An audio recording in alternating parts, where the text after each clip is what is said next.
क्या आपके जीवन में भी कभी ऐसा समय आया है जब सब कुछ खत्म सा लगता है या सफलता के शिखर पर पहुंचकर अहंकार आप पर हावी हो जाता है? अगर हाँ, तो यह कहानी आपके लिए है। जानी कैसे एक साधारण मंत्र ने एक महान सम्राट के जीवन को बदल दिया और उसे दिया जीवन का सबसे बड़ा सबक। अहंकार और सफलता, निराशा और असफलता। अगर कोई व्यक्ति इन दोनों भावनाओं के बीच में अपना जीवन सुरक्षित रखे तो वह अपनी दुनिया और आध्यात्मिक जीवन दोनों में अभूतपूर्व उन्नति कर सकता है। जब कोई व्यक्ति सफल होता है तो धीरे धीरे और अनजाने में अहंकार उसमें प्रवेश करने लगता है। कभी कभी यह अहंकार इतना बड़ा हो जाता है कि वह सभी को दिखाई देने लगता है, और कभी कभी यह इतना सूक्ष्म होता है कि वह दिखाई तो नहीं देता परंतु फिर भी मौजूद रहता है। इसी प्रकार जब कोई असफलता का सामना करता है तो वह निराश हो जाता है, दुखी हो जाता है और निराशा से घिर जाता है, जिससे उसे जीवन में कोई उम्मीद की किरण नहीं दिखती। इस कारण वह फिर से नई शुरुआत करने से झंकता है। लेकिन अगर आपके पास एक ऐसा मंत्र हो जो सफलता में अहंकार और असफलता में निराशा को मिटा दे, तो सोचिए, क्या कोई भी बाधा आपको सफल होने से रोक सकती है? नहीं, ऐसा संभव नहीं है।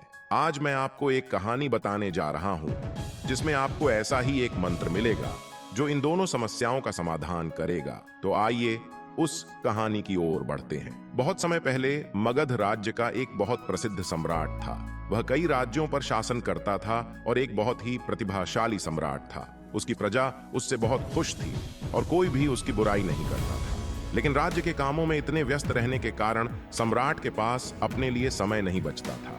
वह हमेशा अपने राज्य की समस्याओं को हल करने में लगा रहता था, जिससे उसकी आध्यात्मिक उन्नति बाधित हो रही थी।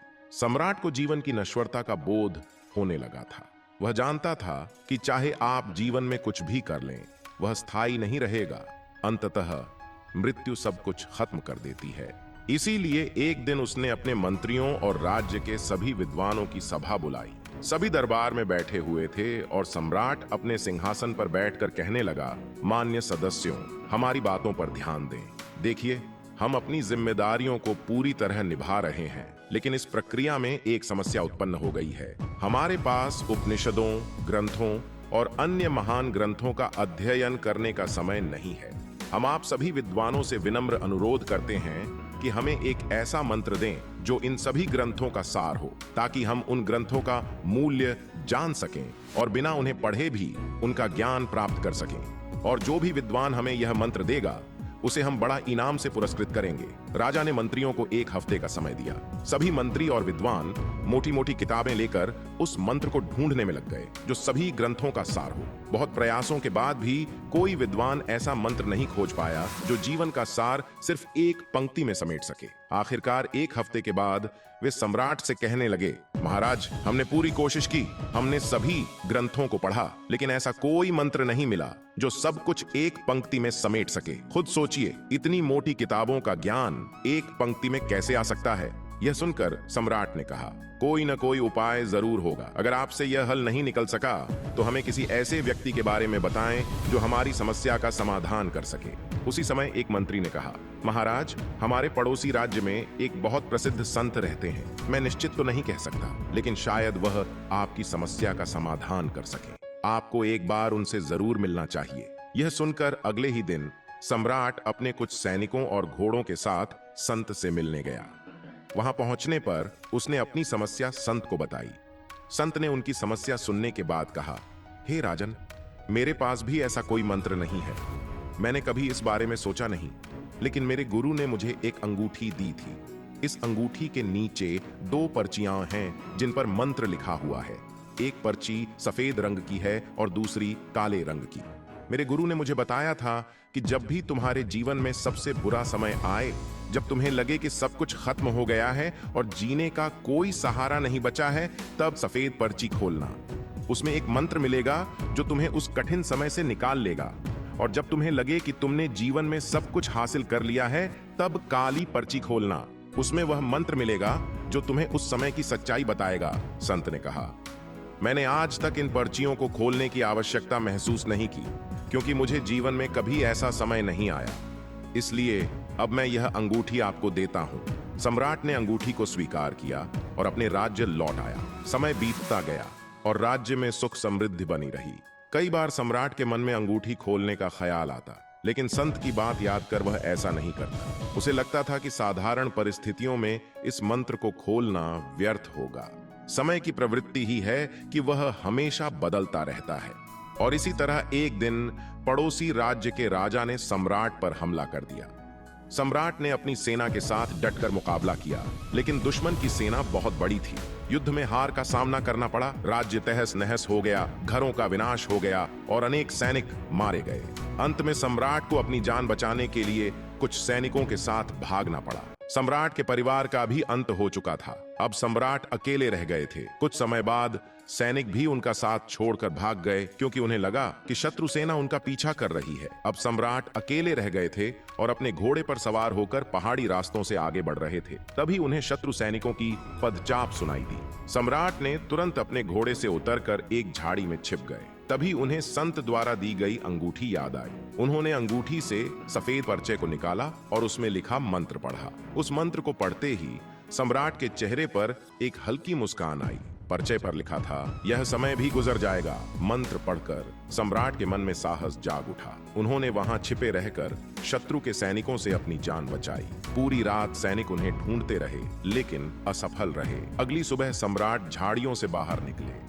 समय के साथ साथ सम्राट ने अपनी सेना को फिर से संगठित किया। उसने आसपास के राज्यों से मदद मांगी और अपने दुश्मनों पर हमला करने की योजना बनाई।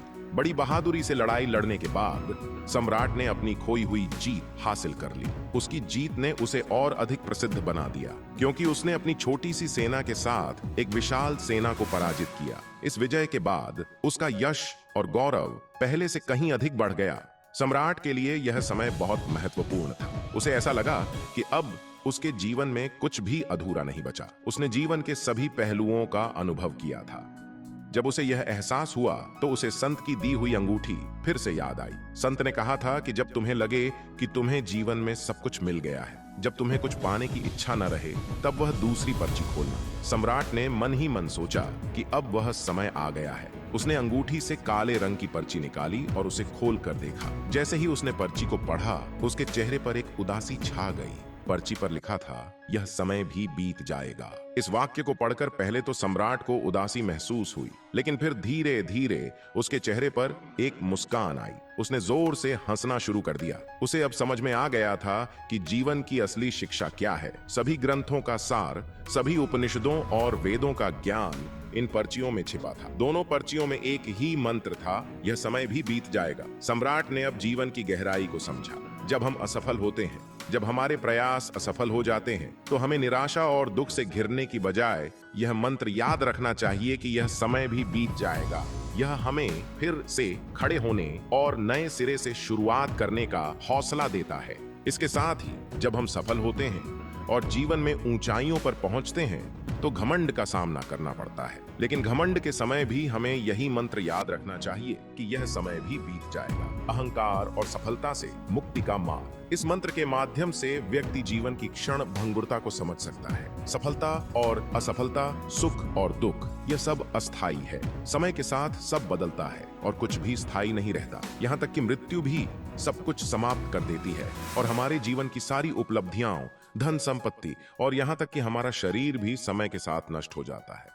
जीवन में जो कुछ भी हम अर्जित करते हैं, वह अंततः हमारे साथ नहीं जाता। जब हम जीवन की नश्वरता को समझने लगते हैं, तब हमें असली अर्थ का ज्ञान होता है और तब हम उस सत्य की खोज में निकलते हैं जो मृत्यु के बाद भी हमारे साथ रहता है। यही सत्य है जो हमें जीवन के परे ज्ञान और शाश्वत शांति की ओर ले जाता है। निष्कर्ष, सम्राट ने जीवन की इन सच्चाइयों को समझ लिया और यह मंत्र उसकी जिंदगी का सबसे महत्वपूर्ण सबक बन गया। हम सभी को चाहिए कि जब हम जीवन के कठिन समय से गुजरें या फिर सफलता की चोटी पर पहुंचें, तब यह मंत्र याद रखें, यह समय भी बीत जाएगा। इसी मंत्र से हम जीवन के हर पहलू में संतुलन बनाए रख सकते हैं और अपनी आत्मा की शांति को प्राप्त कर सकते हैं।